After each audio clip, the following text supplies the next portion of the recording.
November 17, 2017. This story appears in ESPN, the magazine's December 4th Fans, Family, Food, Football issue. Subscribe today. There was a pause. It was August 9, inside Roger Goodell's sixth-floor office at the NFL's Park Avenue headquarters in New York City, down the hall, past the executive's offices and his assistant's desk, and through a large, thick wooden door that is both imposing and usually left open to serve as a welcome. Goodell huddled over a speakerphone with General Counsel Jeff Pash. On the other end was Jerry Jones. Adhering to the protocol of giving owners a 48-hour heads-up before a major disciplinary issue involving their team is announced, Goodell and Pash informed Jones that after a 13-month domestic violence inquiry, the Dallas Cowboys star running back, Ezekiel Elliott, would face punishment, a 6-game suspension. The line went quiet. Seconds passed. Goodell's decision was an unconscionable violation of trust, Jones later told associates, because he believed that the commissioner had assured him this past spring that there would be no suspension. Jones saw in Elliott a genuine opportunity, a player so good that he had made Jones believe that this year he just might win a Super Bowl for the first time since 1996. His anger was palpable. Finally, according to sources with direct knowledge of the call, Jones broke the silence. He aimed his words not only at Goodell's decision but also at his role as judge, jury and executioner in the case. "I'm gonna come after you with everything I have," Jones said. Then he mentioned Deflategate. "If you think Bob Kraft came after you hard, Bob Kraft is a PY compared to what I'm going to do." Nobody knows what Jones is going to do. But at the age of 58, Goodell is fighting to keep his job.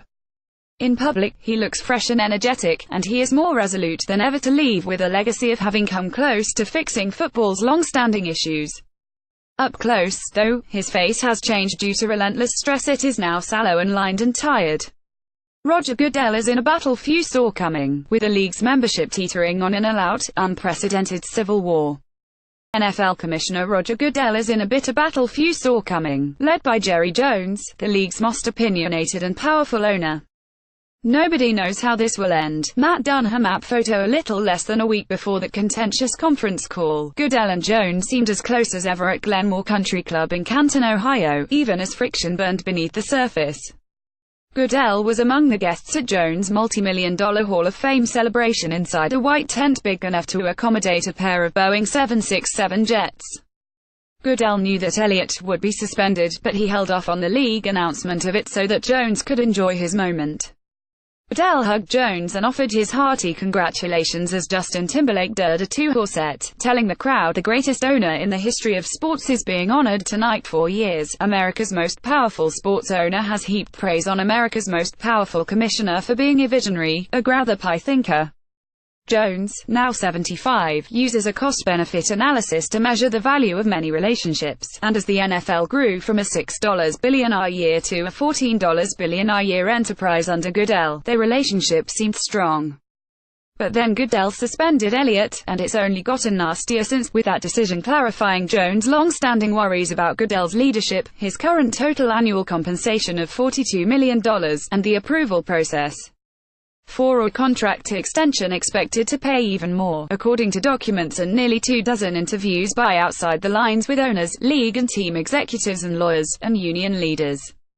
Trust among owners and among senior executives inside the league office has all but evaporated. In early November, when Jones threatened to sue his fellow owners and the league to stop progress on Goodell's next contract, Falcons owner and compensation committee chairman Arthur Blank told Jones, "This is not how we do things in the NFL." As the league's TV ratings and favorability polls have drifted downward this autumn, a growing number of owners have expressed their dissatisfaction with Goodell's stewardship. He has not held many executives accountable despite a long line of mishandled crises. Even with tens of millions of dollars invested in new executives and consultants, Goodell still has not managed to resolve high-profile cases of player discipline without embarrassing legal battles behind closed doors. Even perfunctory policy decisions, like the posting of game highlights on Twitter, have become bitter showdowns among owners and executives. At the same time, the league has been exposed to unprecedented pressure over player protests during the national anthem that have polarized fans and players while angering sponsors and TV network partners. Even more, throughout the past few months, the war for the future of the NFL has played out uncomfortably and publicly, often through competing leaks between owners, all of which has distracted fans from the actual games. It is a turmoil that seems new but actually began years ago in a shadow war waged inside the cloistered world of NFL offices, owners' suites, private meetings and conference calls, rooted in very different visions, mostly by Jerry Jones and Roger Goodell, about what the NFL's future should be. "I'm gonna come after you with everything I have." Dallas Cowboys owner Jerry Jones to NFL Commissioner Roger Goodell. Before envisioning an NFL without Goodell, Jones needed him in it. More than a decade ago in a league meeting, Jones stood before his fellow owners and, in the words of an executive in the room, all but begged for a loan. The price tag had skyrocketed on his $1.3 billion at stadium, and he needed more cash from the league's G3 loan program. Jones also knew that many owners were angry with him. Years earlier, he had disposed of thousands of seats at Texas Stadium and replaced them with club suites, trading revenue shareable with visiting teams' owners for money that went straight into his own pocket. So on this day, he told owners that he realized what he had done was unfair, but that he was building a stadium that would be a great showplace for the NFL and needed tens of millions in additional loans. Goodell was silent during the meeting. Back then, he was the NFL's chief operating officer, Commissioner Paul Tagliabue's no. 2 and the favorite of a clique of powerful owners to succeed Tagliabue. But after Jones' speech, owners approved the loan, in no small part because Goodell helped muscle the proposal through in private conversations with owners, selling them on Jones' vision of a football palace. In August 2006, Jones returned the favor. Goodell was elected commissioner, aided in part by Jones, who, along with others, twisted arms to put Goodell over his closest challenger, league attorney Greg Levy. After Goodell won, the owners were deeply divided. Owners of the smaller market clubs who had supported Levy worried that Goodell would leave them behind.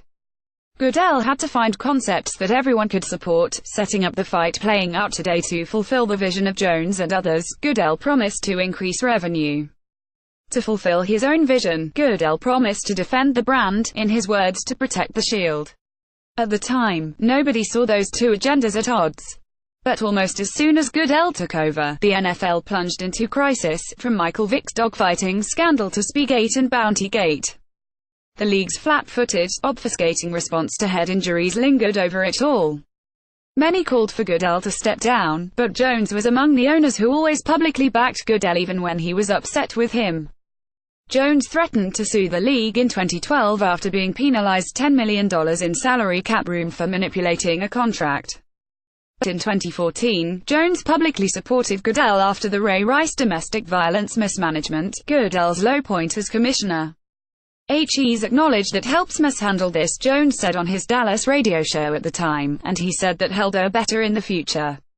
What troubled Jones more than the crises was the way Goodell had responded. In most cases, Goodell expanded the power of the league office and broadened its scope, adding executives, many of whom are paid seven-figure salaries and given generous operating budgets. Among others, Goodell named former lobbyist Jeff Miller to oversee the league's health and safety policy in response to head injuries, former Manhattan prosecutor Lisa Friel to investigate criminal allegations in the wake of Rice, longtime sports executive Todd Lewicki in 2015 as chief operating officer to manage the new cabinet, and in 2016, former White House spokesman and league consultant Joe Lockhart to run public relations and attempt to rehabilitate Goodell's image. Some owners, most notably Jones, quietly questioned the wisdom of such moves, especially the hiring of Friel. Before her position was established, Jones argued to owners in a closed-door meeting that creating its own law enforcement arm might not solve the problems of the NFL and would, more likely, create a new set of them. As Steelers owner Art Rooney too says, "We've expanded staff in areas that 10 or 20 years ago I probably would have never dreamt." Roger was trying to solve two things, former NFL attorney Jody Balsam says. 1. Cosmetic, get people in there with the right credentials and diversity with experience to show that we are serious. It was also deeply substantive. The league needed to refresh its talent in some areas. Jones, though, was conditioned in the spirit of Raiders owner and mentor Al Davis to never allow the league office to amass too much power. And in recent years, Jones felt that owners were being relegated to the role of mere suggestors. One of the first times his anger over that power shift spilled out into plain view came during a league meeting in October 2015 in Manhattan. The owners were frustrated. The movie Concussion was about to be released, and they conceded that years of inaction and denials about football-related brain injuries had damaged the league. But more recently, owners had approved rule changes that they believed made the game safer. Some owners complained, "Why aren't we perceived as being part of the solution?" In his deep Arkansas drawl, Jones argued that everyone was overreacting, both about the film and the fallout over head injuries. "This is a pimple on a baby's ass," Jones said, drawing an awkward silence from the room. The frustration of Jones and other owners continued over issues big and small. Last year, TV ratings declined and anxiety mounted. Many owners concluded that former Pepsi executive Dawn Hudson, whom Goodell hired as the league's chief marketing officer, was providing analysis that was too optimistic. At an October 2016 league meeting in Houston, Hudson and Lockhart presented a slide that showed different variables measuring the popularity of the major sports leagues. At the top was the NFL. Various others, including Major League Soccer, were labeled up and coming. At the bottom, under the category of eroding, was the NBA, which had just signed a $24 billion TV deal with ESPN and TNT and was coming off its most-watched finals since 1998, the behind-closed-doors story of how the NFL and players forged a shaky alliance over the national anthem as owners navigated the collision of financial worries and social activism. How the NFL and its team owners, famous for ironclad control, grappled with losing it after an attack by President Trump and a rise of player protests during the national anthem. "I know I might break the internet by saying some positive things about Roger. Do you buy this burst?" one owner said to another. Owners wanted to hear an insider state of the union, as the league's future depended on whether the slide reflected a temporary blip or the beginning of an alarming long-term trend. Instead, they felt they were being spun. Jones, in particular, seemed eager for a fight. And the next day, an argument erupted between Jones and other owners and league executives over the league's in-game video and social media policy. At the time, the league tightly controlled the posting of video highlights on social media and team sites. Jones blasted the policy. "Why are you restricting this?" Jones asked. "We're best suited to handle our content." Patriots president Jonathan Kraft, who co-chairs the Digital Media Committee, walked to the front of the room and defended the policy, then returned to his seat. Jones dug in again, saying, "If the league can post highlights, we should be able to post highlights." Kraft stood up again to explain the policy. Several owners concluded that Jones didn't understand the policy's details, but it didn't matter. He was hot. Kraft left the room. Jones turned to Brian Rolapp, now the NFL's chief media and business officer, and said, "I don't know why it has to be that difficult, Brian." The committee eventually amended the policy. But Jones now had league executives in his crosshairs and, as he would tell associates, such matters ultimately reflected poorly on Goodell. Jones wasn't alone. Bob Kraft told associates that the league office had become bloated. Says another owner, "Nobody knows what to expect from the league office. Who's really making decisions?" Suspicions ran high. League officials who visited teams used to be given the red carpet treatment. Now they often were left to wait in team lobbies and quickly ushered in and out of meetings. That tension flowed into the league's Park Avenue headquarters. Despite Lee Week's efforts to play peacemaker, many of the top executives didn't and don't trust one another. They felt they were in an impossible position, taking bullets for owners, who would turn around and complain about their performances and salaries. But owners also feel that Goodell hasn't been served well, especially by Miller on player health, Lockhart on the league's overall image and Pash on player discipline. Sensing that many of his executives are afraid of him and seem unwilling to offer objective counsel on vital issues, Goodell has become exhausted and distrusting, yet more determined to succeed.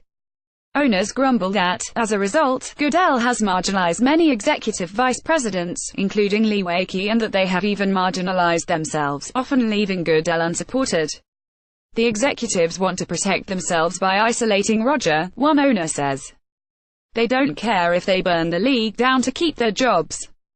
More than a decade ago, Jones stood before his fellow owners and, in the words of an executive in the room, all but begged for a loan from the league to complete at stadium. App photo Tony Gutierrez, another owner, though, pointed out that for as sincere as Goodell seemed in his 2006 speech to owners pitching himself for commissioner that he would hire a great team and make people accountable, he has been too loyal to most top executives, no matter how badly an issue has been handled.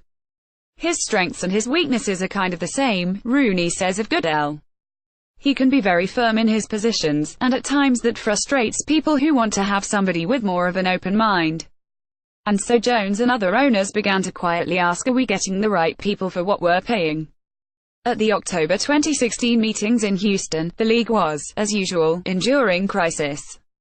The NFL had recently suspended Giants kicker Josh Brown for only one game after domestic assault allegations, which made it appear that Goodell had not learned the hard lessons from the Ray Rice debacle. The New York Daily News had obtained incriminating evidence from Washington state law enforcement authorities that Friel, with her multi-million-dollar budget, had failed to gather. It all came to a head at the meetings. The NFL would retroactively suspend Brown for 6 games the following season. The entire public relations mess was exactly what Jones and other owners and executives feared and predicted could occur from the beginning. On the first night of the meetings, Jones and a few other executives walked into the hotel bar shortly before midnight. Friel was there. In February and July 2016, Elliott's former girlfriend had claimed that he assaulted her on 6 separate days in Ohio and Florida. He had been neither arrested nor charged with any wrongdoing by the authorities in both states. Jones believed there was no case. At the bar, Friel explained to Jones that the Elliott investigation was open and would be indefinitely as she finished her job. Jones' eyes widened, his brow furrowed. He raised his finger and wagged it in her face. "I'm saying this as an owner," he yelled. "Your bread and butter is going to get both of us thrown out on the street." The bar got quiet. Everyone stared. After a minute or so, a Cowboys executive ushered Jones up to his room. "You think Bob Kraft came after you hard? Bob Kraft is a PY compared to what I'm going to do." Dallas Cowboys owner Jerry Jones to NFL Commissioner Roger Goodell several months later, at the Arizona Biltmore. During the owners' winter meetings this past March, Jones looked cocky, carrying a cocktail in the lobby, and for good reason. His power and influence were never greater. He had just helped engineer the second-team relocation in 14 months, first the Rams to Los Angeles and now the Raiders to Las Vegas 2 months after being elected to the Pro Football Hall of Fame. He's the shadow commissioner. Roger is a puppet, an owner said at the hotel bar. During one meeting, Jones reminded Goodell of his impatience with the ongoing Elliott inquiry. Behind closed doors, Jones repeated to other owners that the NFL should be in the investigative business. Jones knew many owners agreed. Bob Kraft, for example, has complained for years that the league wastes money on seemingly endless player discipline investigations, including a reported $22.5 million on Deflategate. Jones also challenged Goodell's practice of punishing players who are not charged with crimes, let alone convicted. Jones didn't mention Elliott by name, but he didn't need to. During an executive session, Goodell left the conference room, and the topic turned to his contract, which expires in March 2019. Extension seemed like a formality. Even owners who weren't pleased with Goodell's performance wanted him to lead negotiations against the union when the collective bargaining agreement expires in 2021. Jones, though, complained to fellow owners about the power vested in the 6-member compensation committee that would negotiate the terms of Goodell's contract with him. Jones, who was not a committee member, said that for Goodell's next contract, all 32 owners should be kept apprised of all the negotiations' key developments and be given the opportunity to approve the contract's final terms. The unspoken issue, again, was Elliott. When Goodell returned to New York from the Biltmore, he told his deputies that he wanted the Elliott case closed by June to avoid having yet another disciplinary case against one of the NFL's stars hanging over the start of the season. Elliott's accuser and ex-girlfriend was interviewed by Kia Roberts, the NFL's newly hired director of investigations, a total of 6 times, twice in person and 4 more times on the phone. By the spring, Roberts had concluded that the accuser was not a credible witness, an opinion she conveyed to Friel. In May, Jones asked Goodell by phone for a status update on the Elliott investigation.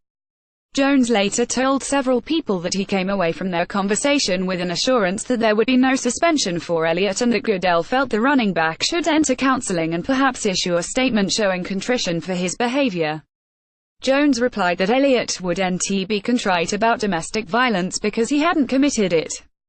Jones told me, "Roger told me there was nothing to worry about, the evidence just isn't there," says a high-level source briefed on the call. Jerry was damn sure that Zeke was free and clear. Lockhart, the NFL spokesman, disputes that account. Absolutely no assurances were given to Jerry by the commissioner that there would be no discipline at any point in the process. Later that month, the owners were set to vote on granting the six-member compensation committee, led by Arthur Blank, authority to begin negotiating Goodell's extension. To get the requisite 21 votes to move forward, Blank felt he needed the powerful Jones behind him. "I want you on the committee," Blank said. "I won't go on the committee," Jones replied. "I want to be an ombudsman. I want to literally represent the owners who are not on the committee." That position was approved. At the NFL spring meetings in Chicago, owners including Jones voted unanimously to extend Goodell's contract, giving Blank and Goodell enormous leverage. Jones railed later that he and owners didn't spend a single minute reviewing Goodell's job performance. Back at the league office, the Elliott investigation dragged on despite Goodell's directive to have the case wrapped up by June. Friel's 160-page report, listing Roberts as a co-author, was dated June 6. In a highly unusual move, Friel did not include a punishment recommendation for Goodell.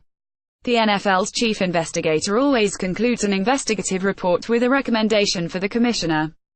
It left some league executives and others close to the case baffled. Some agreed with Roberts' conclusion that there were credibility questions around the accuser, while others wondered whether Friel and other league executives sought to make up call for the mishandled Josh Brown case.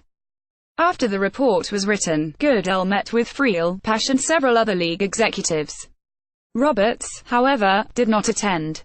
At Friel's recommendation, Goodell convened a four-person panel of advisors to consider the evidence collected in the Elliott matter, hear from Elliott himself and make recommendations. Proof: a league source says that Goodell never had assured Jones that Elliott was in the clear. And so, on June 26 in the NFL offices, the advisory group reviewed witness statements, medical records and text messages exchanged by Elliott, his accuser and others. The panel questioned Friel, but again, Roberts was not invited and didn't have a chance to express her opinion. Friel later testified that she did not know whose decision it was not to invite Roberts. "I've never seen a situation when a league office takes an official position in federal court that they are willfully blind to key facts in their own process and owners tolerate it," says Jeffrey Kessler, the attorney for the players. "Everybody now knows that they suppressed the findings of their own investigation and kept their chief investigator on the sidelines to get the result that they wanted." During the session, former U.S. Attorney Mary Jo White asked Friel what she had concluded about the credibility of Elliott's accuser. Friel said she found the accuser not credible on one occasion but credible overall. However, Friel did not bring up the credibility concerns raised by her investigator, Roberts. Under questioning by Kessler, Friel described Roberts' concerns about the accuser's credibility. For her part, Friel has privately told colleagues that despite the resources at her disposal, the Elliott case has cost an estimated $2 million and counting. She was hamstrung without subpoena power. Her worst fears, and Jones, were coming true.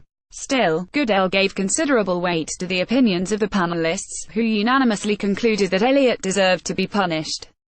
Jones didn't know that Goodell was changing his mind. And he didn't know that Goodell was facing pressure, both from a handful of league executives who felt Elliott should be suspended and from owners wanting Jones to be humbled.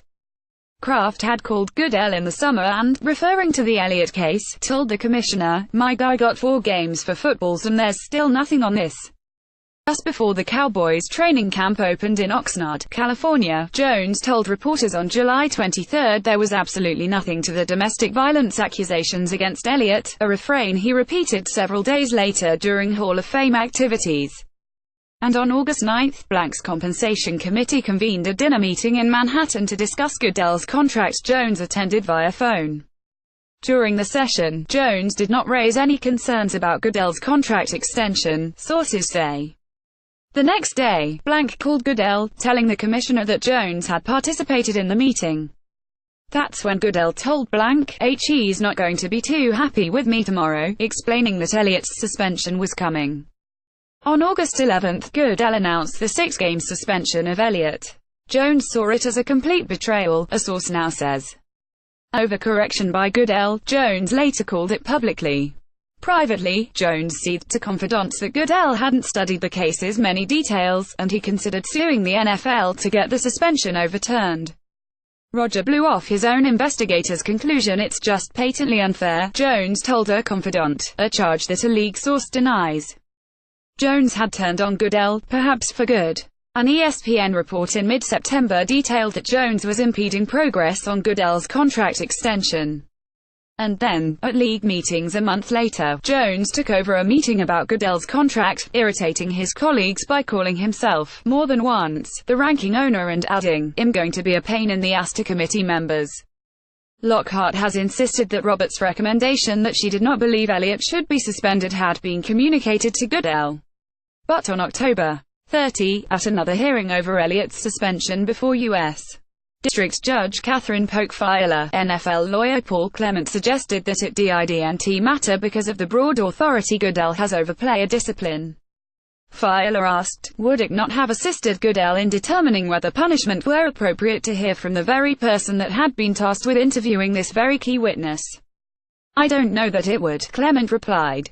To Jones and to Elliott's lawyers, Clement's position was proof that Goodell had failed to obtain a critical fact before handing down punishment permissible under the CBA but fundamentally unfair to Elliott. It didn't matter. On November 9, Elliott's 6-game suspension was upheld by a federal appeals court, sending him to the sideline, after more than 2 months of appeals, and escalating the anger and determination of the league's most powerful owner. Jerry's message to Roger was, "I run this league, you better get with it.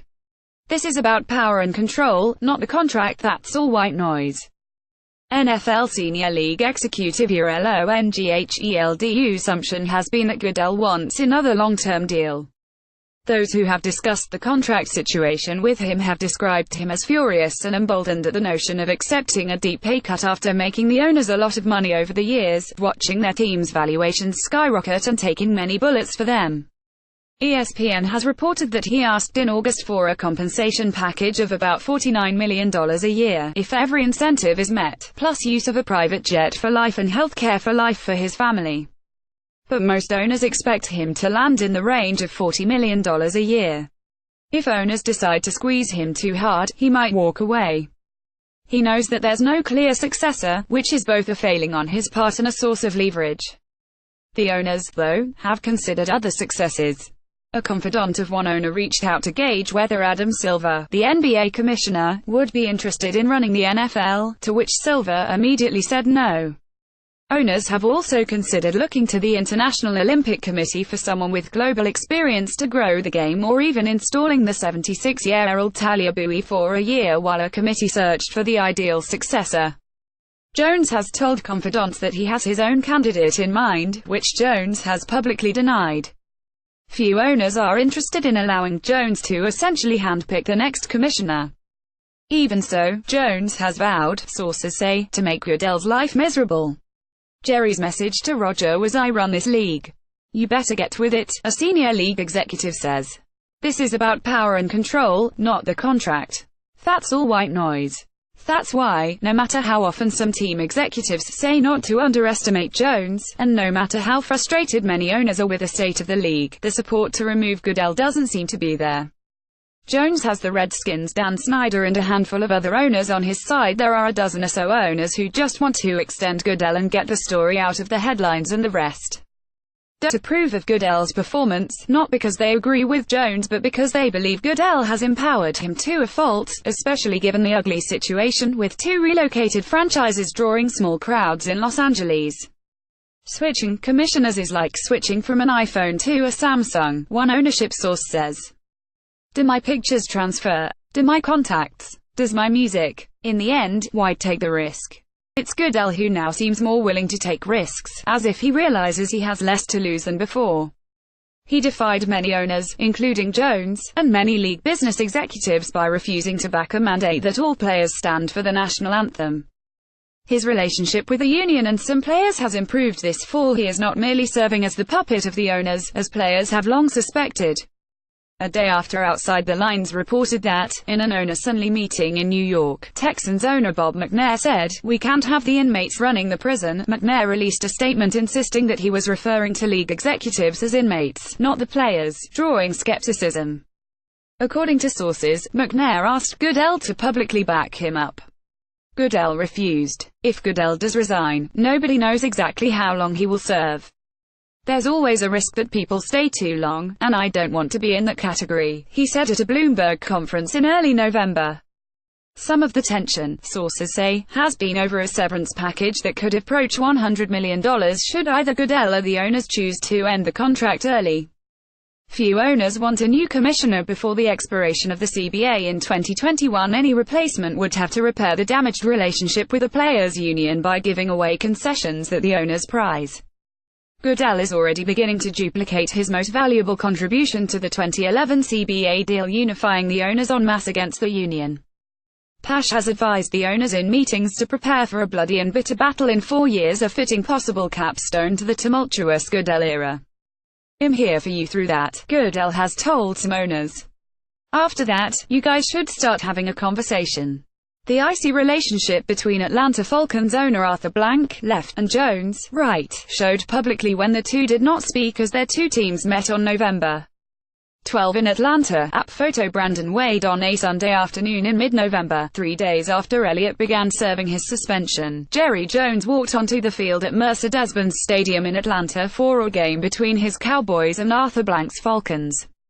Blank stood about 20 yards from Jones. The anger and suspicion were unmistakable.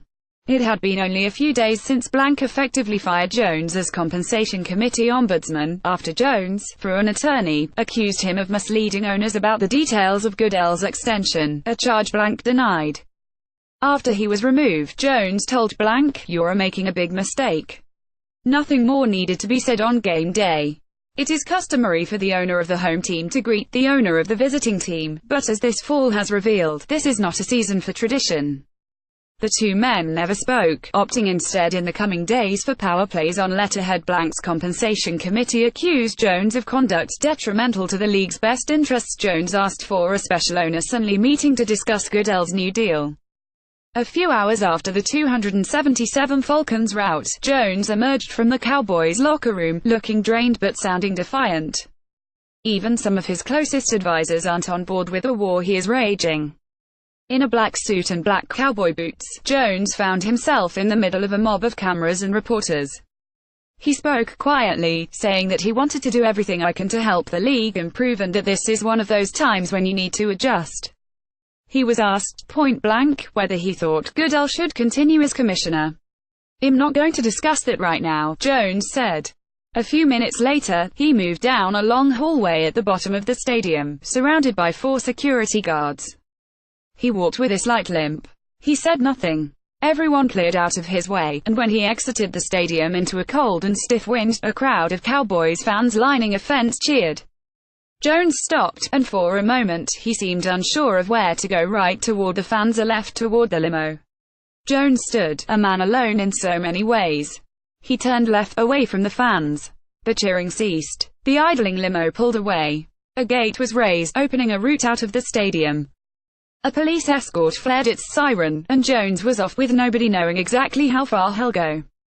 ESPN NFL insider Chris Mortensen contributed to this report.